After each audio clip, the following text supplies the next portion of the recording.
Hej og velkommen til Hvem vil være millionær? Jeg er dagens vært, Christian Damholdt, og i dag er det Snehvide Special. I dag har vi gæsterne Snehvide og den onde stedmor. Her kommer de.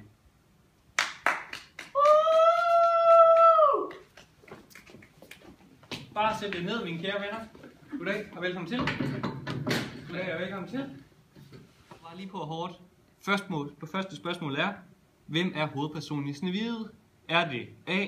Stedmoren, 2. Ulven, 3. Brødrene Grimm, 4. Snehvide? Det er jo ikke Ulven, det er jo heller ikke Brødrene Grimm, vel? Det er jo mig, der er hovedpersonen. Det er mig, der er hovedpersonen. Det er mig, det handler om, ikke også? Det er jo bare sådan fucking dum en, ikke også? Så får du lov for Hvis det var Snehvide. Det er svar. Snehvide. Snehvide er vores endelige svar. Det er korrekt! Yeah! Spørgsmålet er, hvilken ordklasse er der flest af i dette citat?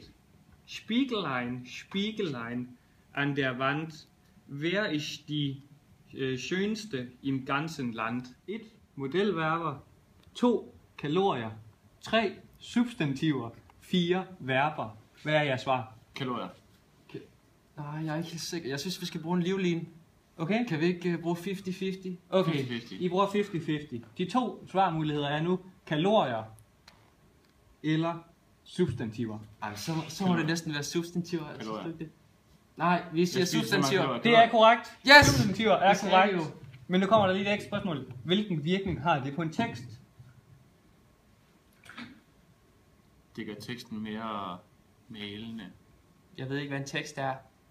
Mere malende. Man føler sig mere en del af det, man kan forestille sig en masse ting. Måske beskriver det mere, hvordan det er. Men derfor kunne det også godt være kalorier. Måske beskriver det mere, hvordan det er at være i historien. Mere Det bliver beskrivende, mere beskrivende. okay? Mere beskrivende, det lyder fint. Genre er Snehvide. 1. Kronik, 2. Folkeeventyr, 3. Essay, 4. Pornografi. Hvad er jeres svar?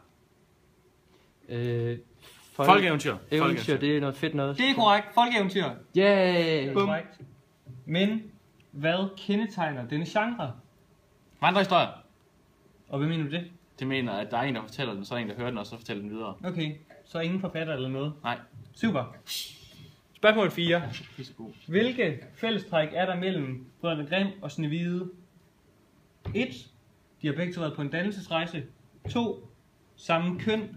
3. Samme humor. Samme 4. Seksuel bevidsthed. Det er i hvert fald ikke samme køn. Altså, Seksuel bevidsthed. jeg synes, det har været på en uddannelsesrejse, fordi jeg blev smidt ud af dig, og så kom jeg bare ud i naturen, ikke også? Og så mødte jeg de her dværge, og så kom jeg bare, så spiste jeg bare det. Dannelsesrejse er vores endelige svar. Jeg gider ikke høre Så med skete på der bare alt muligt. det. Dannelsesrejse. Og det er på grund af Snehvides historie, Ja, jeg eller gider hvad? ikke høre med Ja, på Brødrene Grimm, de har også været på sådan en Dannelsesrejse er vores endelige svar. Lås det og giv os Det er svar. korrekt. Yay! Dannelsesrejse var korrekt. Men hvad kalder man den her læseform, når man sætter forfatter, selvom der ikke, det er ikke med Brødrene Grimm, der er den helt rigtige forfatter, men hvad kalder man, når man tager forfatter og fortælling op mod hinanden? Er det ikke noget med sådan biografisk læsning? Jo, biografisk læsning er korrekt. Yay! Næste spørgsmål. Yes. Hvilken litterær tid er denne fortælling skrevet i, og hvordan kan man se det? 1.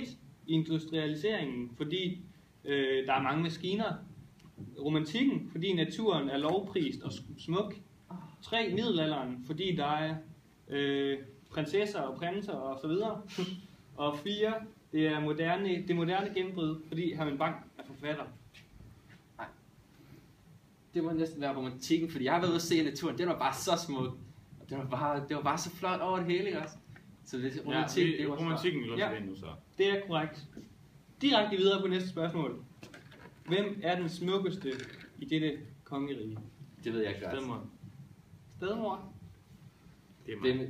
Spejlet har sagt til mig, at det er mig, der er den flotteste. Ikke også? Ikke også? Ikke også? Yes. Vi stopper her. Tak til Snehvide og Stedmoren for i dag. Vi ses næste uge.